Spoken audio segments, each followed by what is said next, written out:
All right, everyone. Hello and welcome to today's orientation session, where we very much wish to pass on our welcome to everybody who is looking to take part in a Masters of Teaching.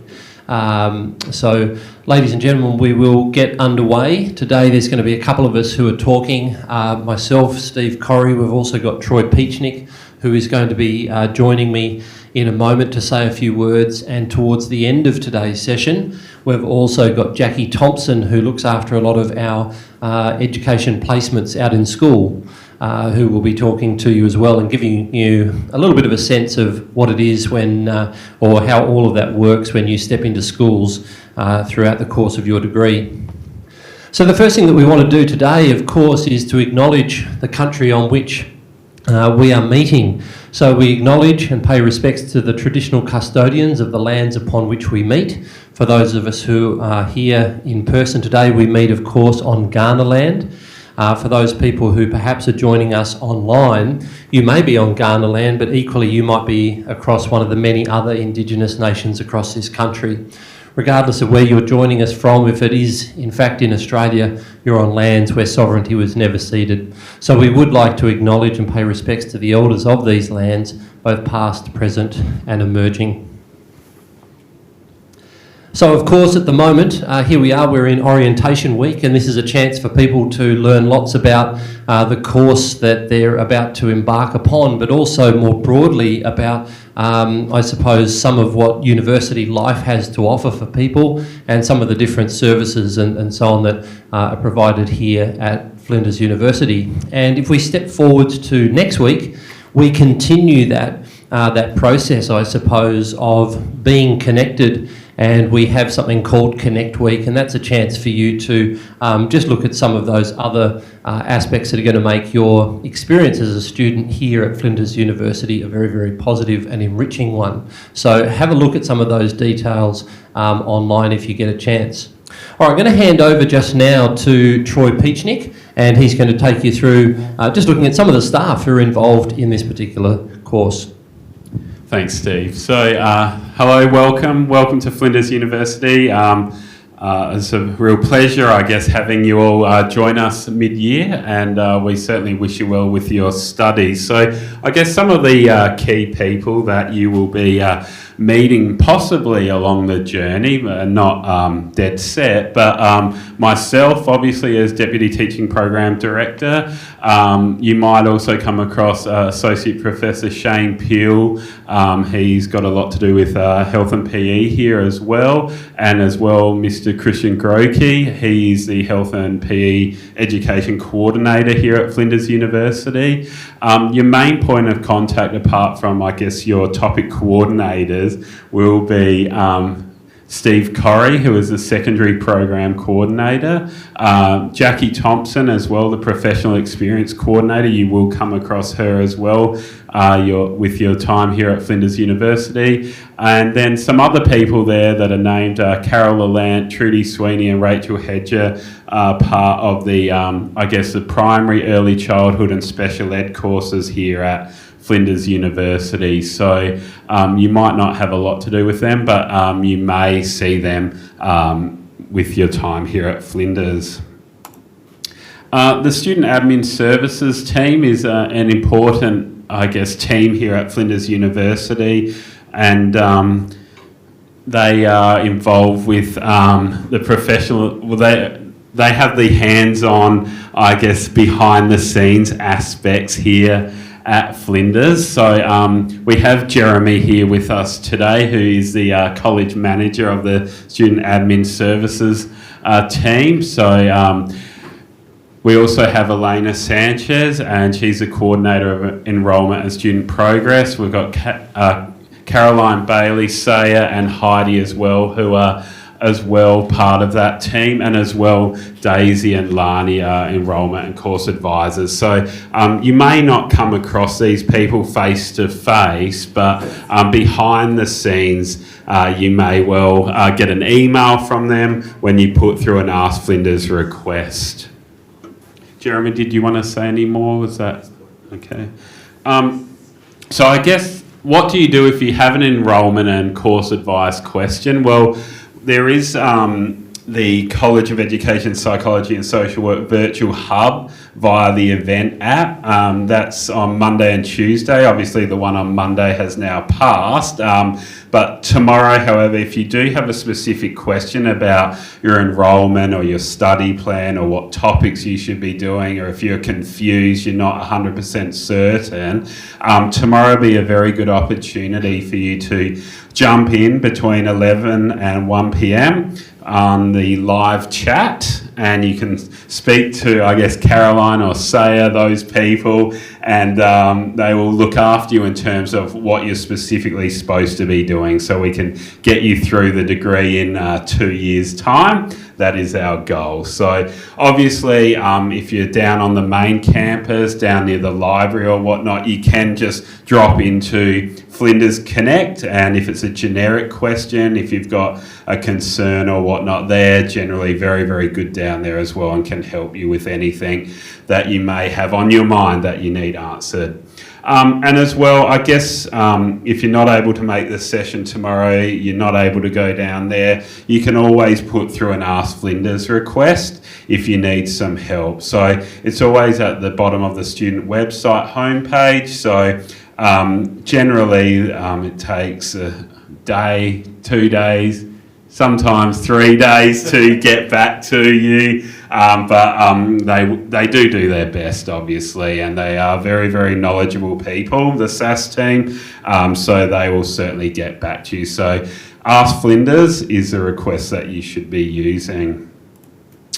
I guess just getting familiar with Flinders, I'm not 100% sure whether you've studied at Flinders before previously, or if you've been at another university or whatever it may be, but generally there's a lot of acronyms here at Flinders University, probably too many acronyms, but by the end of your 2 years you'll come across what they all certainly mean. But some of the key ones are mentioned there. So the first one is the SAM, and what we mean by that is essentially the Statement of Assessment Method. So that's, I guess, the contract between us and yourselves in terms of, I guess, what assessment is due, when it's specifically due, what type of assessment is, any sort of penalties for late submission, those types of things. So, Steve, this.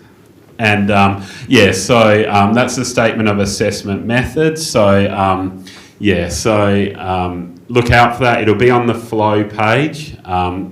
So Flow obviously is the Flinders Learning Online platform that we use here. So that's where all your online content is, where you'll get your lectures, the reading materials, where you'll submit your assignments, all those types of things. So you'll have to use your Flinders authentication name or your FAN to be able to get into that. So generally it's the first four letters of your last name followed by another 4-digit code. So hopefully you've got that. If not, hopefully you'll be able to get it soon. So then you'll be able to log on to Flow, you'll be able to see your list of topics, you'll be able to see who your topic coordinator is, maybe who your tutors are, and then you'll be able to access the material that you need to be able to complete the topic.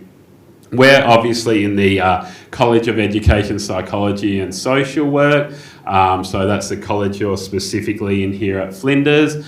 In terms of the Master of Teaching Secondary, you'll have core topics. Essentially, there aren't really any electives in that degree. The only sort of elective option you'll have is to choose what type of curriculum studies topic you'll do. So that'll be dependent on what your sort of undergraduate teaching areas are. So just be mindful of that and make sure you're actually choosing the specific correct curriculum studies option. That should have come in your admissions letter, I believe. So make sure you look out for that. I'll let maybe someone talk about primary a little bit later, because I'm not 100% sure on the primary course. But is there electives and that in the primary, Shaylee? No, there's no electives. No electives, so it's all core. So if you're primary, just follow the study plan. Absolutely. There we go. Excellent. So in terms of topics, they're obviously the subjects essentially that you're doing. So if you're full-time, obviously you'll be doing 4 subjects a semester. And obviously the course then we're referring to is Master of Teaching Primary or Master of Teaching Secondary, whatever that may be. topic coordinator, course coordinator, they're important people, but obviously your first point of contact should be your tutor in your workshop. If you've got any issues, concerns with them, then obviously you follow up with the topic coordinator, and then obviously after that then you'll go to Steve as the course coordinator for secondary, and then Shaylee the course coordinator for primary. So if you follow that process, generally you won't even have to get to these people. So the Okta dashboard is sort of where all your main sort of apps and platforms sort of exist. Ask Flinders, we've spoken about that already, so that's essentially where you put through any requests, any issues that you might be having, so you submit it through Ask Flinders. The college office is located on level 4, just below us here. So if you hear you need anything, it's pressing, you can drop in there, and generally it's between 8:30 and 5, I think the opening hours are for there. And the professional experience office, where is that now? I don't know. If you come to the college office, we'll always put you. There you go. Just go to the college office and they'll put you onto the right people in terms of the professional experience team. I guess so, finding your way at Flinders, I guess hopefully you've seen that on the Flinders Learning Online platform.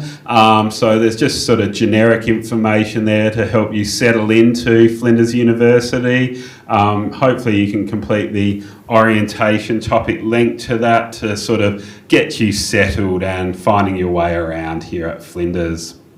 Obviously there's a whole heap of support available here at Flinders University for you throughout your journey. So I guess my main message is don't be afraid to use these services. They're there for you. They're there to benefit you. So if you are struggling or whatnot, please reach out to them. There's the counselling service, all those types of things, career advice, wellbeing, financial support, just to name a few. So if you've got any further questions about that, you can simply visit the website there, students.flinders.edu.au/support.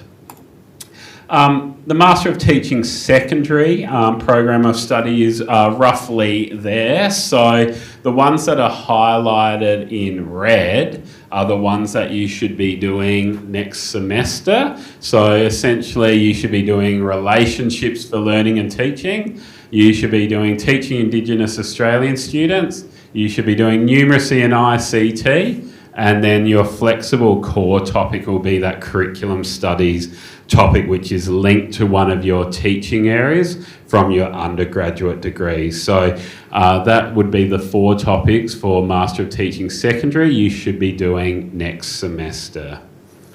Shaylee, did you want to talk about the primary degree or? No, I think just follow the study plan Yeah. that's been given and you'll be great. Fantastic, yeah. So the study plans are available. Just follow that and you will have no problems whatsoever. Land type, I'm certainly not an expert on land type, but I know that it is important. So obviously you should be thinking about it already in terms of the literacy and numeracy tests for initial teacher education. So obviously it's a test that external, I guess, to Flinders University. It's run by the government, and it's a government requirement that all initial teacher education students are able to complete this successfully. So if you want to graduate, register and work in the teaching profession, you obviously have to pass both components. So there's a literacy component and there's also a numeracy component. So there's 2 separate tests. And our contact for that is Trudy Sweeney, who I had on the first slide there. So if you've got any questions, of course, you can email her direct. But as well, we've got the Land Type Flow site, which is very useful in terms of resources for land type. And as well, there's the IXL program there as well that you can use and you can log into. And I think there's generic tests and that sort of thing there that you can trial and test yourself on to see whether you're sort of up to standard or where you need to sort of improve in certain areas. So I think it's imperative that you get onto the IXL aspect ASAP. And as I said, there's Trudy's contact details are there. And I guess when should you sit land tight? I think the sooner the better. Certainly for Master of Teaching students, I'd encourage you to get onto it maybe within the next 6 months, of course, because generally we prefer that you must do it before you're applying for that third year or your sort of first placement. So, and there's sort of 4 test windows to sit land tight each year. So I'd certainly maybe even in this week jump on while you've got a bit of spare time, see when the tests are, maybe even enrol in one now already. Think about where your strengths may be. Maybe it is in literacy, maybe it's numeracy. Get it done, get it out of the way, get one done, and then you can sort of move on from there. So again, my advice is to sort of do it as soon as you can, so then you can move on to other things. So again, Trudy's details are there if you have any sort of further questions for her, and she will be more than happy to answer them, I am sure. In terms of extending yourself and considering your employability, I guess that starts from now, essentially. So thinking about how you can put yourself above the competition, what sort of things you can do in terms of getting that job in 2 years' time. So networking's important, the placement experience that you have, the schools that you'll attend. It's all about, putting yourself out there, showing that you're committed, and I guess being accepting, those employment and voluntary opportunities that may come about, because you never know what it's going to essentially lead to down the track. So, and I think, yes, the last point there, you must ensure your curriculum studies topics fit with your actual teaching areas you have been selected on. So there's no point, obviously, just selecting maths curriculum studies if you've never done it for the last 4 years, because it's not going to benefit you in getting that job down the track. So just be mindful of that. And Steve and myself and whoever can certainly, if you've got any questions, help you on any of that, of course. I guess is there any questions, or should we wait for Jackie? Is there questions there, Steve, for us? Look, at this stage, there's not, but I think it'd be great to open up questions for those people who joined us only 10 minutes ago, if there's questions that you might have at this stage. Okay, we're doing a master in inclusive education. Yeah, but we thought we had free time, so we just wanted to pop in and just listen, to take the opportunity to learn other years. Fantastic. So for those people online, and look, I'll explain this for this group as well, because it might seem weird that we've got a small group in here and why are we on a microphone? The reason is simply so that the audio works for people who are actually online at the moment, and we do thank you for coming, but you're probably sitting there thinking lots of this applies, but in a slightly different way for what we're doing. So at this stage, I don't think we do have questions from people online. Let me just put this to everyone who's either in the room or online. Pretty much everyone who works here at Flinders University and works in the Master of Teaching program, they absolutely love it. And the reason they love it is because you get to work with people who have made, I think, a very purposeful and very deliberate decision to be here. People have gone through and they've done a course of study.